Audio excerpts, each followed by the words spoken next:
पहली बार कंक्रीज फाइनेंस, ये हमें समझ नहीं आ रहा। जहाँ तो ये गुमराह कर रहे हैं, इनकी मंशा नहीं है ऑर्डर करने की। अगर इनकी मंशा होती तो पिछले 1.5 सालों से लगातार ये फाइल कभी उधर कभी कुछ लिख रहे हैं, कभी कुछ लिख रहे हैं।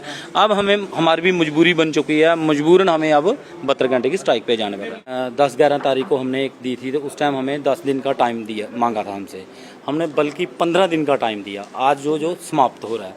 और उसके बाद भी हमने 72 घंटे की कॉल दी है, जो कल एमडी ऑफिस पनामा चौक में 72 घंटे की हमारी काम छोड़ हड़ताल है। मिशन संदूर में ब्लैकआउट हुआ, जहाँ कुछ भी हुआ, पीडीडी के लोगों ने अपनी जान पे खेल के, सरहद पे आर्मी थी और सरहद पे ही पीडीडी के लोग जो उस टाइम भरपूर काम कर रहे थे, उस दौरान भी हमारे साथी कुछ इंजर्ड हुए, लेकिन हमने परवाह नहीं की।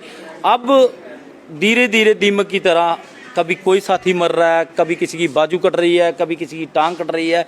डिपार्टमेंट के कान पे कोई भी जूई तक नहीं रेंग रही। अपने साथियों को ये भी कहना चाहता हूँ कि इस दौरान कोई भी डेली वेजर काम करते उसके साथ कोई मिसहैपनिंग हो गई, उसकी जिम्मेवारी ना यूनियन की होगी, ना एडमिनिस्ट्रेशन की होगी, ना ऑफिसरों की, वो बल्कि खुद ही अपना जिम्मेवार होगा। पीडीडी डिपार्टमेंट में पीडीएल और टीडीएल जो है 72 घंटे की स्ट्राइक पर जा रहे हैं और इनकी मांग है इनकी रेगुलराइजेशन को लेकर। देखिए, इनका मामला फाइनेंस डिपार्टमेंट में पड़ा हुआ है और वहां पर जो फाइनेंस डिपार्टमेंट की कॉन्करेंस मिलनी है, जिसके बाद इनकी रेगुलराइजेशन होगी, फिलहाल वो मामला काफ़ी अटका हुआ है। और इसको लेकर जो जेपीडीसीएल मैनेजमेंट है वो फिलहाल लैकलस्टर एक तरह का रवैया अपनाए हुए है, कुछ सीरियस नज़र नहीं आ रही है।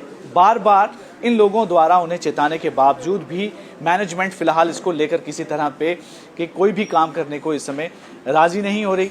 अब उसी के चलते हुए अब ये लोग 72 घंटे की स्ट्राइक पर जा रहे हैं। अखिल शर्मा हमारे साथ हैं, प्रेसिडेंट हैं, इनसे बात करते हैं कि आप पहले भी काफ़ी प्रोटेस्ट करते रहे हैं, फिर अब 72 घंटे की एक अब आप स्ट्राइक कॉल कर रहे हैं, तो क्या उम्मीद रखते हैं? सर, पहले तो आपका हम शुक्रिया करते हैं, क्योंकि 10-11 तारीख को हमने एक दी थी, तो उस टाइम हमें 10 दिन का टाइम दिया मांगा था हमसे, हमने बल्कि 15 दिन का टाइम दिया आज जो समाप्त हो रहा है। और उसके बाद भी हमने 72 घंटे की कॉल दी है, जो कल एमडी ऑफिस पनामा चौक में 72 घंटे की हमारी काम छोड़ हड़ताल है। मैं आपके माध्यम से तमाम साथियों से, क्योंकि हमने हर एक दरवाज़ा खड़काया, अब यही है, ये फाइल वहाँ पड़ी है, उस टेबल पर पड़ी है, इस टेबल पर पड़ी है। अब हम तो ना ही यहाँ से श्रीनगर जा सकते हैं, ना ही हम कितना ही दौड़ेंगे।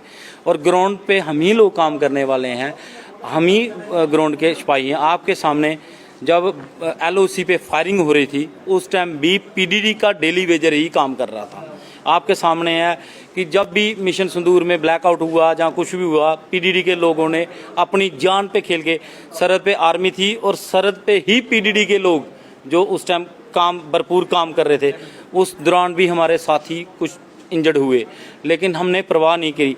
अब धीरे धीरे दीमक की तरह कभी कोई साथी मर रहा है, कभी किसी की बाजू कट रही है, कभी किसी की टांग कट रही है।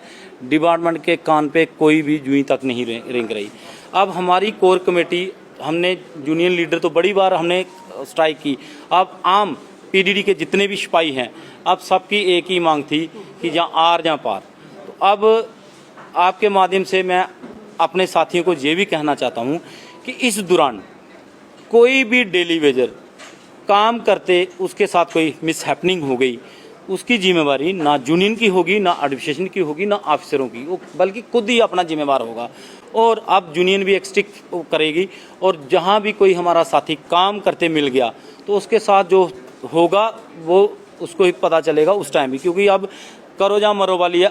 अब 40 साल के ऊपर हैं सारे, अब छोटे छोटे बच्चे हमारे हैं, बहुत सारे साथी हैं जो इसमें रिटायर, 60 साल भी हो गए, रिटायर हो गए।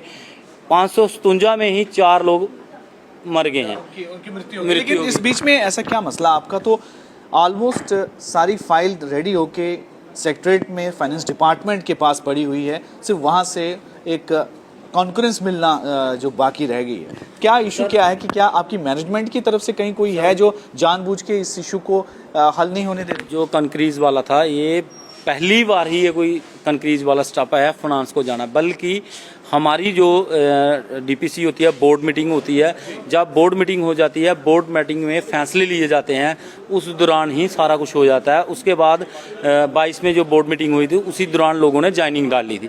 अब ये नया कंक्रीज फाइनेंस, बल्कि हमारी पोस्ट है जे पोस्ट वाइज, जो जैसे जैसे बंदा रिटायर होता जाएगा वो उस पोस्ट पे हमारे जो डेली वेजर हैं वो परमानेंट हो गए। हमें किसी के पास ना पैसे लेने जाना है ना ही पोस्ट। अब ये मुझे समझ नहीं आ रहा है कंक्रीज वाला कहाँ आ गया। तो कहीं ना कहीं लगता है कि फाइनेंस डिपार्टमेंट से, इसलिए कि वहाँ से सैलरीज जो हैं उनके लिए पैसे की ज़रूरत है, तो ये डिपार्टमेंट वैसा कर रहा है क्या? क्या इसको ज़रूरत है या कॉर्पोरेशन खुद सेल्फ होती है इसमें? देखो इसमें क्या कि जब जैसे जैसे पहले डीपीसी होती थी उसमें है जो रूल SRO 381 तहत जो जो बंदा रिटायर होता था, जितनी जो जो पोस्ट होती थी वो वहाँ हो जाता था एडजस्ट। अब ये पहली बार कंक्रीज फाइनेंस, ये हमें समझ नहीं आ रहा। जहाँ तो ये गुमराह कर रहे हैं, इनकी मंशा नहीं है ऑर्डर करने की। अगर इनकी मंशा होती तो पिछले 1.5 सालों से लगातार ये फाइल कभी उधर कभी कुछ लिख रहे हैं, कभी कुछ लिख रहे हैं। अब हमें हमारी भी मजबूरी बन चुकी है, मजबूरन हमें अब 72 घंटे की स्ट्राइक पे जाने पड़ रहा है। देखिए इनकी भी समस्या है, सारा मामला जो है इनका रेडी है। बोर्ड ऑफ डायरेक्टर्स की मीटिंग में इनके अप्रूवल्स भी हो गए और फिलहाल ये फाइनेंस डिपार्टमेंट में इनकी फाइल पड़ी है, वहाँ से अप्रूवल की ज़रूरत है, कॉन्फ्रेंस की ज़रूरत है, ताकि इनकी रेगुलराइजेशन का रास्ता जो है वो क्लियर हो सके। अभी इनको लगता है कि अभी भी भटकाने की कोशिश की जा रही है और इसी को लेकर ये 72 घंटे की इन्होंने काम छोड़ो हड़ताल की कॉल दी है और कल से ये शुरुआत होने जा रही है। Thank you.